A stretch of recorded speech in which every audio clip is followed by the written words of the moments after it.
Welcome to the Forge Forward podcast. My name is Phil De Cruz, and on the podcast today we have Brendan Callister from Callister Consulting and Contracting. As well with us today is Courtney Smith, adding some flavour from Connection. We're really excited to dive into the world of innovation as a prelude to our upcoming Forge Summit, a place for industry leaders to come together with innovators from the dangerous and dirty sector, like transport, construction, field services, manufacturing, supply chain, utilities, and mining. Forge is more than just an event. It's a movement in design to rise from the tide to all longboats by uniting a premier partners and their customer and showcasing future aligned expertise across what we call the 4 S's, which is safety, scalability, sustainability, and sellability. Every technological revolution feels scary and unnerving. But unfortunately, we have a group of people who live and a little bit into the future and can help us guide us. Isn't that right, Brendan? Absolutely. So thanks for having me on this podcast, Phil and Courtney. It is an absolute pleasure, and I'm really excited to be working with Forge this year. It's good. Yeah, look, it's going to be a ripper. It's a totally different viewpoint as partners in an ecosystem, all working to be safer, more scalable, Phil, as you said, certainly saleable, and we want to make sure we throw in a bit of sustainability as well. So before we get into meat and gravy or the axes and knives, can you tell us a little bit about your company, Brendan, and why you're part of Forge? Fantastic. So Callister Consulting is a boutique business consultancy firm. We specialize in assisting businesses going through the growth transition from medium to large business, and that's stagnating in that transition. We are a group of generalist consultants, or the Swiss Army knife of consultancy, and that gives us the ability to understand the breadth of how a business operates and try and pinpoint where the challenges are in the business and address those. Brilliant. Swiss Army knife, I like that one. So is that like one of those innovations over the last few hundred years that is one of the best you can remember? Because it lives with me vividly as a child. Yes, I love the Swiss Army knife. As a child, it's you go to because you never know what you're going to be facing. Correct. At the end of the day, if you're a specialist like a plumber, you've got your tools. But when you don't know what you're in for, having something in your pocket that just always works is always fantastic to have. Flexible is the key. So here we are, first podcast into Forge. Can you describe what attracted you to the Forge concept the most, please? So in my field, having an understanding of what's changing in the environment is key. So I'm always attracted to environments, whether it's conferences, events, networking groups, where you can engage with people that are driving the change, leading the change, and getting an idea from them what's coming and what other people need to prepare and adapt for. It's a core part of what I do is transferring that information to other businesses, and Forge is going to be full of opportunities to learn something new. 100%. I had a chat with our keynote, Simon Waller, a few days ago, and I really liked his description of you don't know where you sit in the future. And for us, we're trying to give people an opportunity to see where they fit in the future and find some signals around how they could potentially improve their personal and or business lives. So on that note, I reckon we've got a few questions to get through today to learn a bit more about you, talk a little bit about innovation, certainly about futurism and things of that nature. So let's kick in. Yeah. Well, I would like to know about, what are your typical customers are looking for? And one of my biggest things I like to see from Callister Consulting is what is the most innovative thing that you're doing to them right now? So it's interesting being a consultant into this space. What the customers are typically looking for is clarity and understanding of what's happening around them. So when we talk about innovation in my space, the real power of it is how I can use innovation for my client's benefit. Take AI as an example. Everyone knows AI exists. It's top of the news every day when you log into YouTube or whatever your preference is. Most people don't understand what AI is. Most people don't understand how to use it, what it'll mean to them as a business, what it'll mean to them as their competitive position, etc. So innovation to me is the power horse of being a good consultant. is being able to understand what innovation is going on around us, simplify that down into a framework that people can understand, and then help them adopt it. I completely agree. You've got to let them know what's on the horizon. And this kind of preludes to my next question of staying ahead. How does Callister Consulting stay ahead of the industry trends, and what role do partnerships play in your success? Yeah, that's a fantastic question, Phil. Partnerships are key. And it's going back to Courtney's question before. One of the things I love about the way that Forge is set up, it's not just a conference where everyone comes in to listen to one person or to go and sell their product. It's an opportunity to be working with other partners and other leaders in this industry. And I am not successful without my partnership base. As a generalist, I am not a specialist in any of the particular fields that I engage with. I rely on specialist companies that are leading it so that I can tap into them for my knowledge base and also my go-to for implementation. So without partnerships, my job's not able to be successful. Yeah, look, I couldn't agree more. It's been really interesting, the dynamic of talking to partners and people in the industry around that particular topic, Brendan. One of the things that keeps coming back, and I think it's just an ingrained thing because it's been what the norm has been, is that you go to these events and you're looking for this transaction to suddenly miraculously appear in front of you. And so you pay good money to either attend and hope you network with great people, or you pay good money to sponsor or position. In both of those instances, the true reality is that you're looking for a transaction.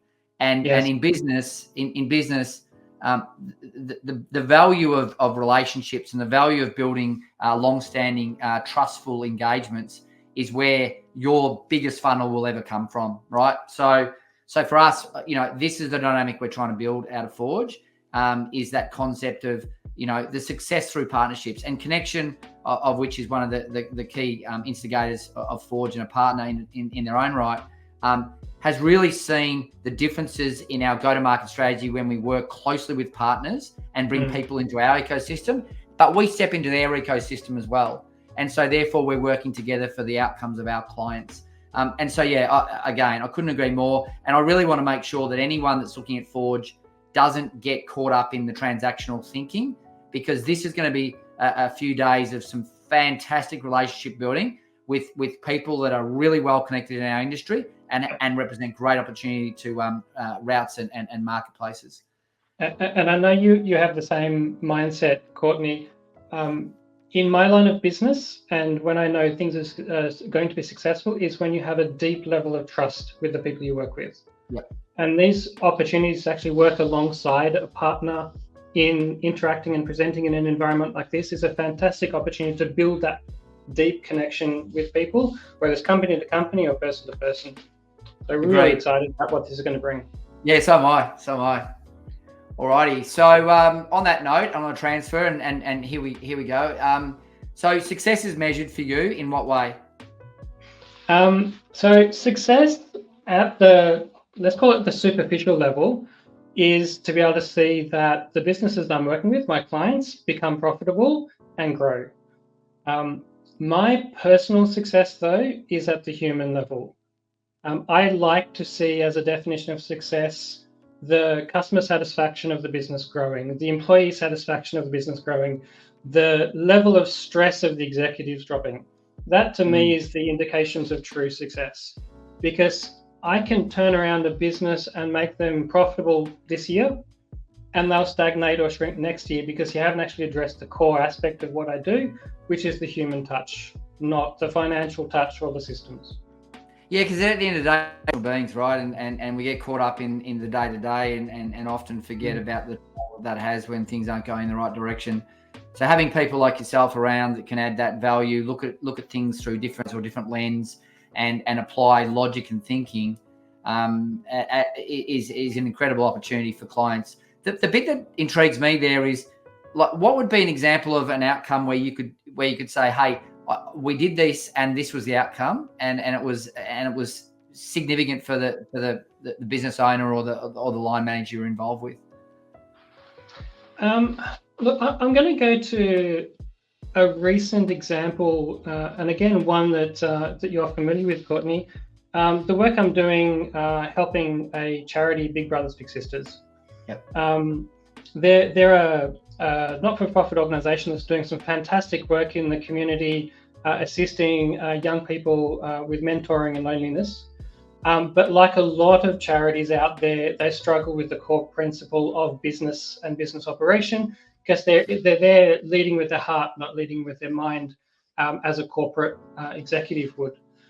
So the work we've been doing there to assist in getting some confidence with the executive team of that charity to understand how to drive this thing forward, to use the innovations in the field, the new ways of thinking around marketing, the new ways of thinking about product constructs, the new technologies available to interact with the businesses and the other people in their space, so that they can see a bright future for themselves. And going back to your question around the definition of success, having the meetings with the CEO of that business where you can see him smile and relax, and that's gold.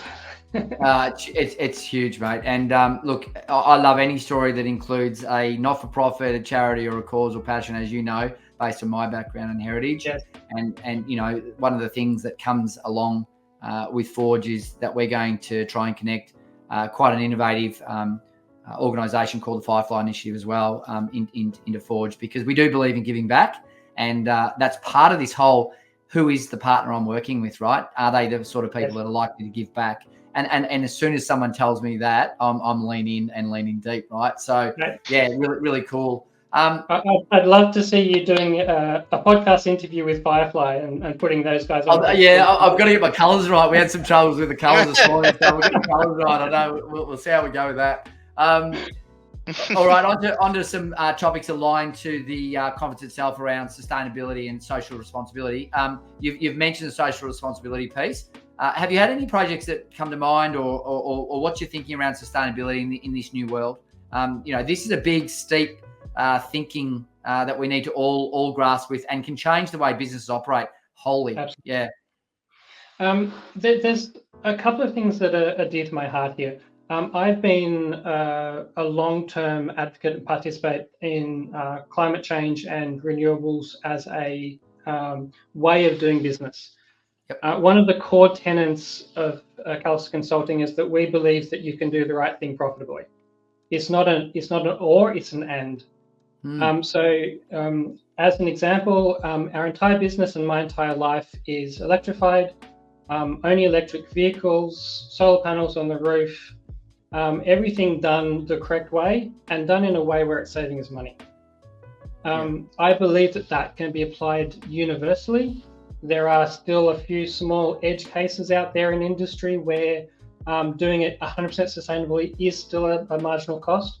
But for the bulk of industries out there, they will be surprised by how much they can transition in a way that is actually good for their bottom line, not bad for their bottom line. Look, it's brilliant conversation. I mean, we talk to customers all over the place around these topics, and one of the ones that always comes up is waste. So that's a big one around sustainability. Yeah. And there's been some big companies build sizable empires in the waste space because of the changes that are required in renewables and waste control. The energy one's a really interesting one. Like, yeah. I think I'm a bit of a futurist. I play on the edge. I haven't got an electric car yet because I never buy Gen 1 because there's always bugs and issues. So I like Gen 2. And in EV, I think there's some incredible things coming over the horizon. One of those is this concept of back on grid and the like, which is kind of the reason why I haven't gone as well. I'm super keen in this house that is, you don't have to buy the Tesla wall, you just park the car, right? That intrigues me. Where's your mindset on that sort of stuff? I think when it comes through, vehicle to grid is going to be revolutionary. Yep. It's going to be a small addition to the resident and the homeowner, but the effect it's going to have on the grid is phenomenal, absolutely phenomenal. If you do the maths about from the specialists on how much energy storage we need to sustainably run the Australian grid on renewables only, it's a small amount compared to the amount of energy that needs to be stored in electric vehicles to shift our fleet to electrification. So we can solve the entire grid problem by simply plugging our cars in. And getting incredible. And look, I'm just loving the speed and pace. I'm a bit of a Tesla fanboy, to be honest. I haven't bought one yet, but am a little bit, love what they do. Phil is smiling on the right. Why are you smiling, Phil? Mate, I'm still waiting for you to get on board and join the Tesla family, mate, because it is obsolete. It is You're obsolete. becoming a laggard, Courtney. Yeah, I know. I hate it. I haven't looked at a petrol station since, I don't know, since 2020. So yeah. Yes. And we went and had a look at a Cybertruck, didn't we, mate? And that was a blast. I enjoyed that. I enjoyed that visit. Those things are crazy. That's so great that's going to be our company car soon. But yeah, it's great. We can talk about this forever, I'm sure, gents. So let's kick a little bit. Let's change the gear. What do we got next? We want to get into, Phil, and find a bit more about Callister. Well, I want to see the future and how he sees it in different lenses. So one of the things I would like to ask is, in what ways is Callister Consulting preparing for the future that's, driven by AI, code automation, and we kind of discussed on the EV and renewable side of things, but around automation and IoT is something I'm quite interested in. So you'll probably be surprised with my question on this one. I'm going to give you two answers deliberately. When it comes to technology, IoT, etc., Callister Consulting is not an innovator in this space, and quite deliberately so. And I think this is an important adjunct to the whole conversation about innovation and drive of innovation. What we do at our heart puts people first, and we'll always put people first. I'll give you a simple example of that. I had the privilege of attending an education session only a few days ago from a good friend of mine that is a leader and innovator in the AI space. And we had a really good conversation about incorrect adoption of AI. The fact that people are pushing this technology out without understanding it, without understanding the human touch to it, and by doing so, actually making the system worse. We need to keep the people at the heart of innovation. We need to make sure that we're providing good quality experience for the people using it, and we're caring for the people involved with it, whether they are the new actors in the new world or the old actors that are being disrupted because of the new world. And a key part of what I need to do is take care of the people. And I can lean into that a little bit, only because I'm a big believer as well. Our business Connection started with a bottom-up design, right? So that's not a top-down design, which a lot of people fail, right? They go, everyone has to do it this way. Now, that's great, but if you don't interview and talk to the actual users, then you failed from the get-go, right? So that concept of build up as opposed to build down, really important in technology design. And then the other thing is this concept of changing who we are to deal with the rapid pace of change, right? And so there's this really important bit around workforce culture, how we're placing ourselves in new workforces. And when I say new workforces, both from a technological steering point of view, but also the fact that you've got multi-generations working within your workforce. And so I lean into a lot of the conversation you just made there, mate. And that is part of Forge. It's not about what's the widget. It's not that at all. It's not that at all. There are things coming over the horizon, and you need to think like this to prepare for it. And you need to prepare yourself, and getting yourself into gear is just as important as anything else. Yeah.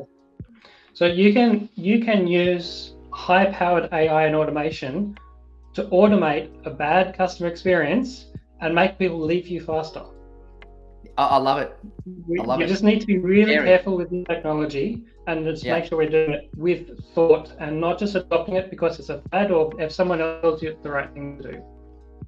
Although I must say I do like fads. I don't know if you've used Suno.com, which is a music generator, AI generator. We're going to have some fun today, a little get-together networking that we're doing tonight on AI conversation, hoping I can make a song on the fly and get a rock star performance out the back of it. Blending that in, strategic differentiation, is there anything specific you'd see in the innovation context? You said people is one. Anything else that stands out? I mean, you've worked in some interesting projects across the planet, Brendan. Key differentiation, personalization is the most important one to me.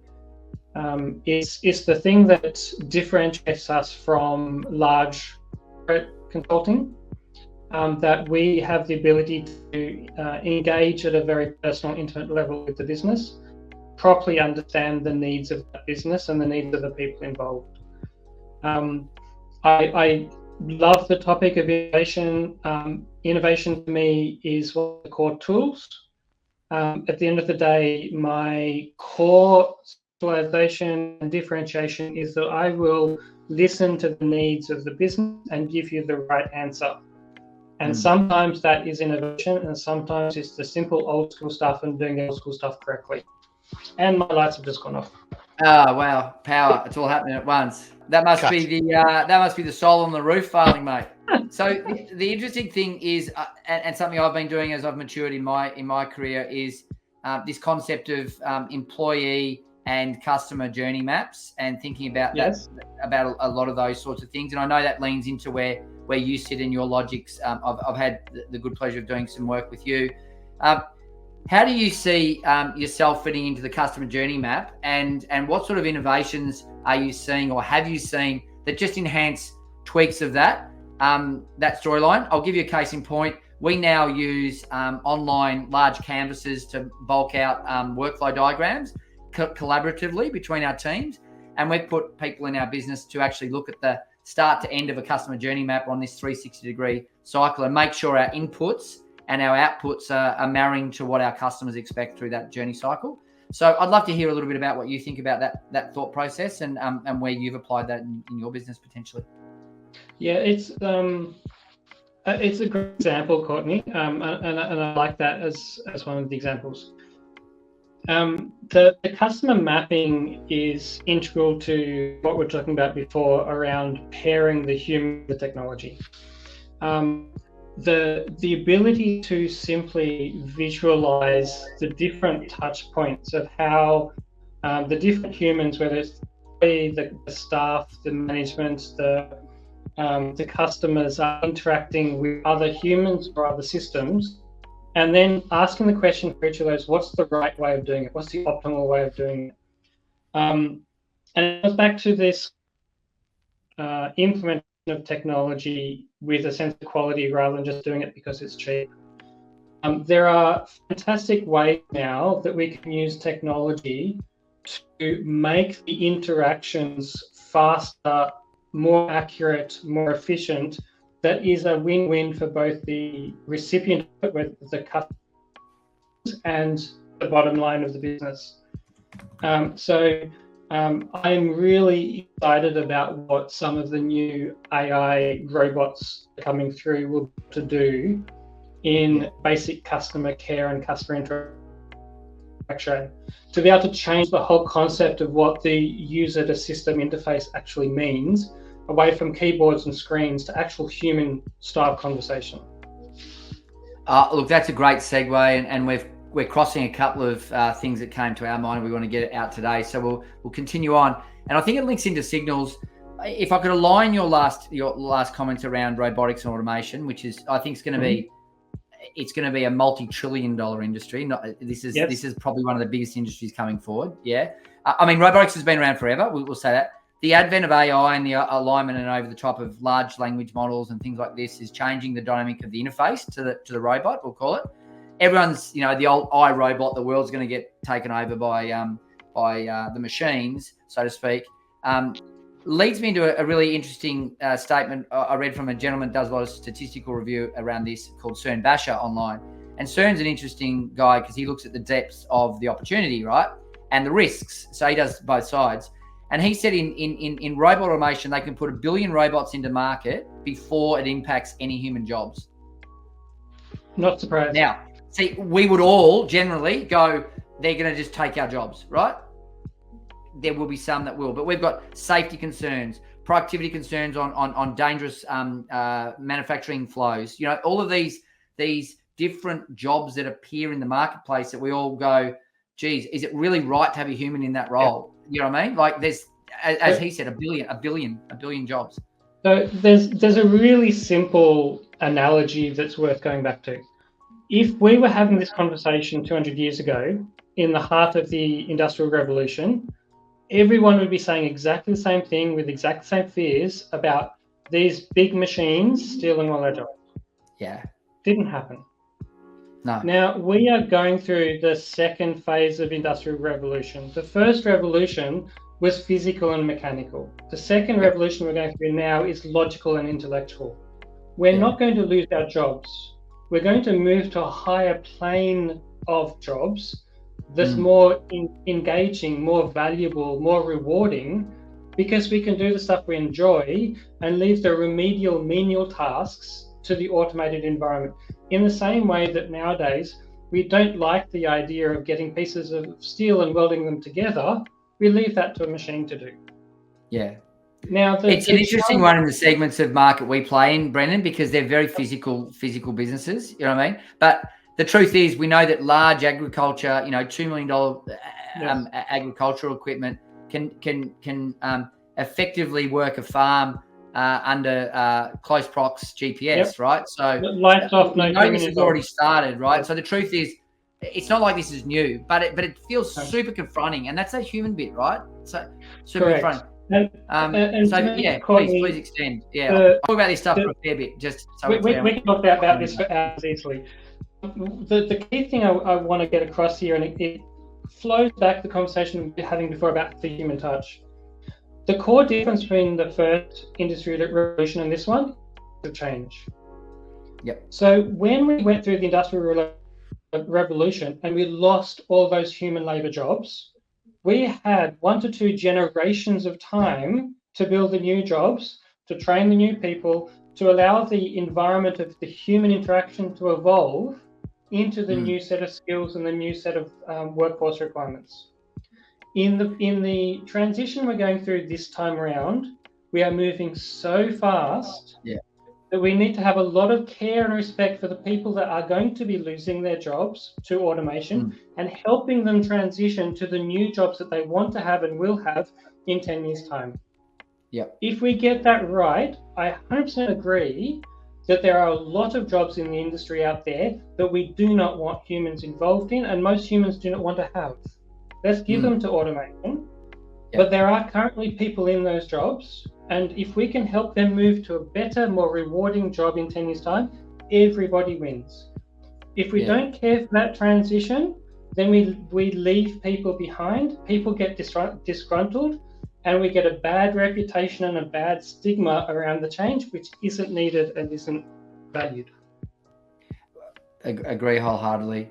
I'm conscious of time, and we're approaching the end. Perhaps we can get in the home stretch and close out on a couple of key topics, so that we can continue this conversation at Forge with our partner network. That'd be great. Absolutely. Lock away. Yeah. One more question before you go. I guess just to give us a little, give the attendees a bit of a taste of what you're going to share. But what advice can you offer other companies looking to innovate and in today's rapidly changed landscape? I think that we've touched on all of them through the course of this conversation.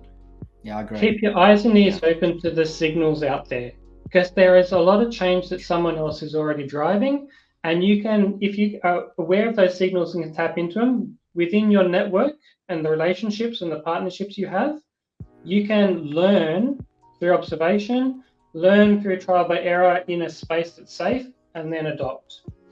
And so long as you're doing that within the context of the benefit to your business and the fact that you don't have to adopt immediately, and that you need to adopt with quality and a human touch involved in it, that process of going from signal identification to implementation is where I can add a significant amount of value to you and to the people participating in the event, and help work through that process and that logic. Yeah, I really love the connotation of signals. On that note, I think you closed that brilliantly, Brendan. Do you want to take us home, Phil? Yes. Thank you very much for your time, Brendan. We're very lucky to have you on today's podcast. And we're looking forward to see you at the Forge Summit, celebrating the leaders and trailblazers and shaping the future of industry. Thank you. And Thank you, for Phil, me and personally, really enjoyed you being involved in the Forge Summit from this point of view. We're all going to forge forward under a collective mindset, and hopefully with a whole range of more in-depth conversations, both in the podcast series and at the event itself. We all get to walk away with some signals that you identified. So thanks very much. Appreciate it, and look forward to seeing you soon. See you all. You're welcome.